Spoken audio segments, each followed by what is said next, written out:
Assalamualaikum warahmatullahi wabarakatuh. Perkenalkan, nama saya Muhammad Junaidi, kelas 5 STR Elektronika A dengan NRP 21216000002.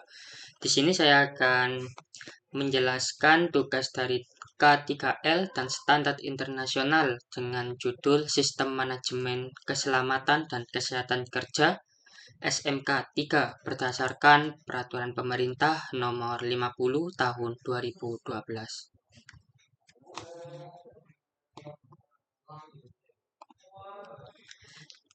Latar belakang pentingnya SMK 3 di rumah sakit. Di sini saya akan mengambil bidang di rumah sakit. SMK 3 di rumah sakit merupakan upaya menciptakan lingkungan kerja yang aman untuk melindungi staf medis, pasien, dan pengunjung dari risiko kecelakaan kerja. Peraturan Pemerintah Nomor 50 Tahun 2012 mengamanatkan penerapan SMK 3 di institusi berisiko tinggi, termasuk rumah sakit, untuk meminimalkan kecelakaan dan penyakit akibat kerja.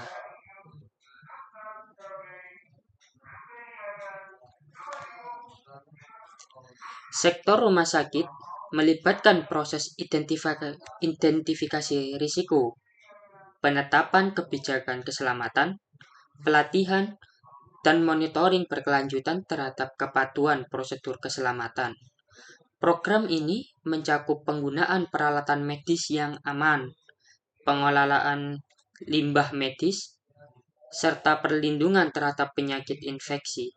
Dengan menerapkan SMK 3 yang terstruktur, rumah sakit dapat meminimalkan insiden kecelakaan, serta meningkatkan komitmen keselamatan yang berdampak pada kepercayaan pasien dan kualitas pelayanan keseluruhan.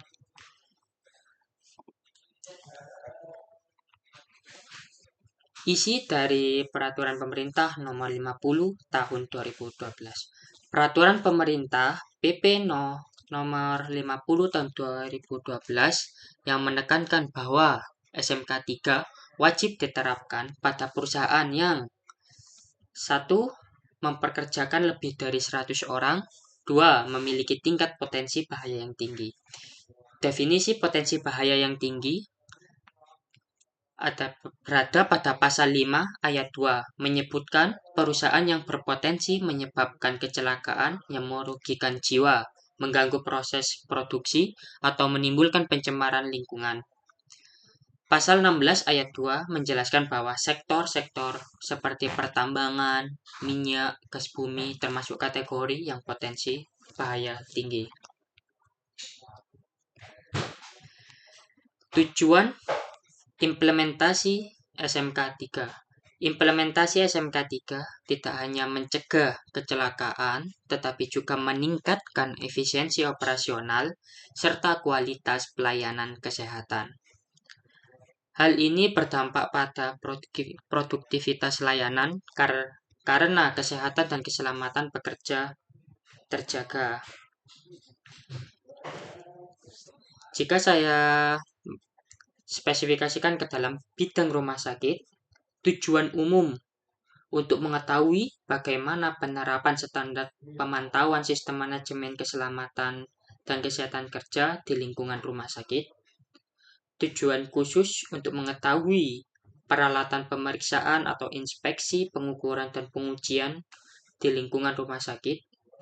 Dan untuk mengetahui pemantauan kesehatan tenaga kerja di lingkungan rumah sakit. Di mana dalam penerapan SMK 3 akan memiliki manfaat. Yang pertama adalah manfaat bagi perusahaan, yang nomor 2 adalah manfaat bagi institusi, dan nomor 3 adalah manfaat bagi peneliti. Baik. Peraturan K3. Yang pertama, Undang-Undang Nomor 1 Tahun 1970 tentang Keselamatan Kerja adalah menjadi dasar utama untuk pengaturan keselamatan kerja yang komprehensif, mencakup kewajiban pemberi kerja dalam menjaga keselamatan dan kesehatan tenaga kerja dengan mengendalikan risiko bahaya di tempat kerja. Peraturan Pemerintah Nomor 50 Tahun 2012 tentang penerapan SMK 3 mengatur implementasi SMK 3 secara lebih mendetail dengan kewajiban bagi instansi atau perusahaan yang memiliki risiko tinggi atau jumlah karyawan yang besar.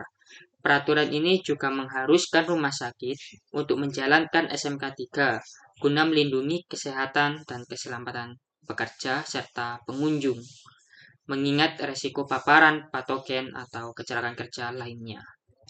Nomor 3, Permenkes Nomor 52 Tahun 2018 tentang keselamatan dan kesehatan lingkungan rumah sakit.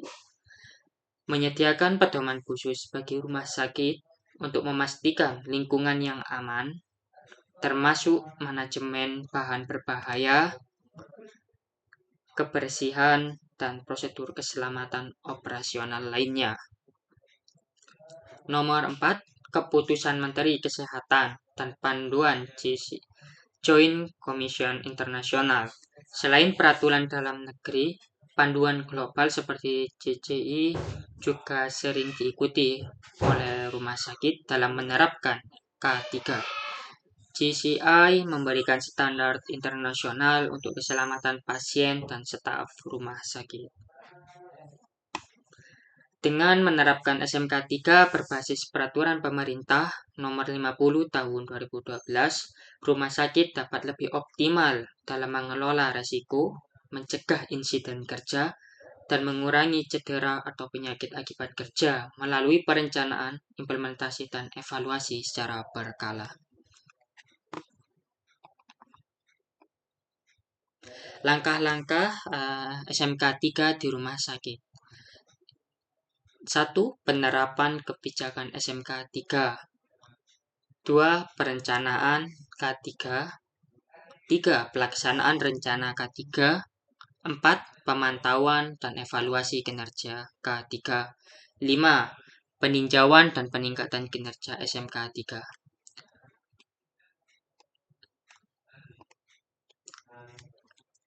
Penetapan kebijakan K3. Pengusaha wajib menetapkan kebijakan K3 yang disosialisasikan kepada seluruh pekerja.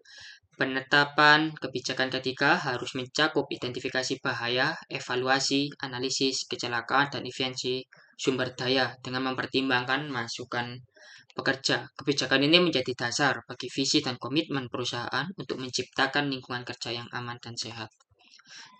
Tahap kedua adalah perencanaan K3. Rencana K3 disusun dengan melibatkan tenaga ahli dan komite K3 untuk menetapkan sasaran, prioritas, dan alokasi sumber daya. Rencana ini mengacu pada kebijakan K3 dan harus memuat upaya pengendalian risiko, indikator, kinerja, serta sistem tanggung jawab dalam pelaksanaannya. Tahap ketiga, pelaksanaan rencana K3.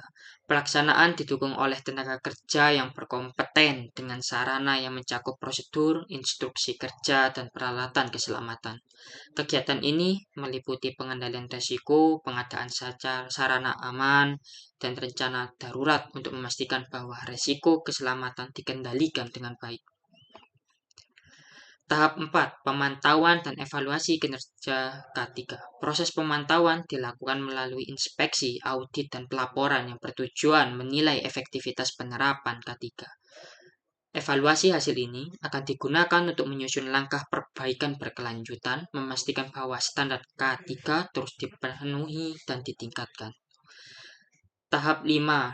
Peninjauan dan peningkatan kinerja SMK 3. Proses peninjauan dilakukan untuk menyesuaikan kebijakan dan rencana K3 dengan perubahan regulasi, perkembangan teknologi, dan hasil audit. Hal ini bertujuan memastikan kesesuaian serta efektivitas implementasi SMK 3 secara menyeluruh. Fokus program SMK 3 adalah program ini mencakup pengelolaan peralatan medis, pengelolaan limbah, dan perlindungan dari penyakit infeksi dengan menerapkan yang terstruktur, rumah sakit dapat menurunkan insiden kecelakaan kerja, meningkatkan komitmen terhadap keselamatan, dan memberikan dampak positif pada kepercayaan pasien serta kualitas layanan secara keseluruhan. Baik, tersebut adalah presentasi dari saya di mana saya menjelaskan sistem manajemen keselamatan dan kesehatan kerja SMK 3 berdasarkan peraturan pemerintah nomor 50 tahun 2012 yang difokuskan dalam bidang rumah sakit. Baik, sekian dari saya. Apabila ada salah kata, mohon maaf. Yang sebesar-besarnya, Assalamualaikum warahmatullahi wabarakatuh.